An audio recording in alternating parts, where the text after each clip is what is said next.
सम्राट शांतनु ने विवाह किया एक मछुआरे की पुत्री सत्यवती से। उनका बेटा ही राजा बने, इसलिए भीष्म ने विवाह न करके आजीवन संतानहीन रहने की भीष्म प्रतिज्ञा की। सत्यवती के बेटे बाद में क्षत्रिय बन गए, जिनके लिए भीष्म आजीवन अविवाहित रहे। क्या उनका शोषण होता होगा? महाभारत लिखने वाले वेदव्यास भी मछुआरे थे, पर महर्षि बन गए, गुरुकुल चलाते थे वो। विदुर, जिन्हें पंडित कहा जाता है, वो एक दासी के पुत्र थे, हस्तिनापुर के महामंत्री बने। उनकी लिखी हुई विदुर नीति राजनीति का एक महाग्रंथ है। भीम ने वनवासी हिडिंबा से विवाह किया।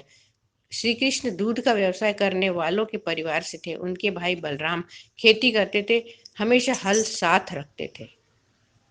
यादव क्षत्रिय रहे हैं, कई प्रांतों पर शासन किया और श्री कृष्ण सबके पूजनीय है। गीता जैसा ग्रंथ विश्व को दिया। राम के साथ वनवासी निषाद राज गुरुकुल में पढ़ते थे। उनके पुत्र लवकुश वाल्मीकि के गुरुकुल में पढ़े, जो वनवासी थे, डाकू थे। तो ये हो गई वैदिक काल की बात। स्पष्ट है, कोई किसी का शोषण नहीं करता था, सबको शिक्षा का अधिकार था, कोई भी पद तक पहुंच सकता था अपनी योग्यता के अनुसार। वर्ण सिर्फ काम के आधार पर थे जो बदले जा सकते थे, जिसको आज इकोनॉमिक्स में डिवीजन ऑफ लेबर कहते हैं, वो ही।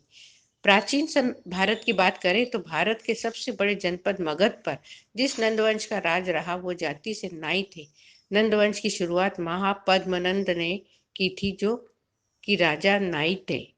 बाद में वो राजा बन गए, फिर उनके बेटे भी। बाद में सभी क्षत्रिय ही कहलाए। उसके बाद मौर्य वंश का पूरे देश पर राज हुआ, जिसकी शुरुआत चंद्रगुप्त से हुई, जो कि एक मोर पालने वाले परिवार से थे, और एक ब्राह्मण चाणक्य ने उन्हें पूरे देश का सम्राट बनाया।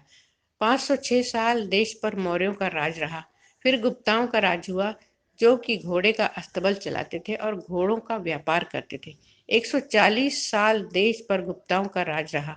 केवल पुष्यमित्र शुंग के 36 साल के राज को छोड़कर 92% समय प्राचीन काल में देश में शासन उन्हीं का रहा, जिन्हें आज दलित पिछड़ा कहते हैं। तो शोषण कहाँ से हो गया? यहाँ भी कोई शोषण वाली बात नहीं है। फिर शुरू होता है मध्यकालीन भारत का समय, जो सन 1100 से 1750 तक है। इस दौरान अधिकतर जगह मुस्लिम शासन रहा। अंत में मराठों का उदय हुआ। बाजीराव पेशवा, जो कि ब्राह्मण थे, ने गाय चराने वाले गायकवाड़ को गुजरात का राजा बनाया। चरवाहा जाति के होलकर को मालवा का राजा बनाया। अहिल्याबाई होलकर खुद बहुत बड़ी शिवभक्त थी।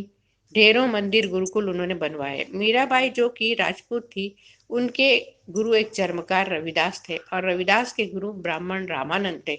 यहाँ भी शोषण वाली बात कहीं नहीं है। मुगल काल से देश में गंदगी शुरू हो जाती है, और यहाँ से पर्दा प्रथा, गुलाम प्रथा, बाल विवाह जैसी चीजें शुरू होती हैं।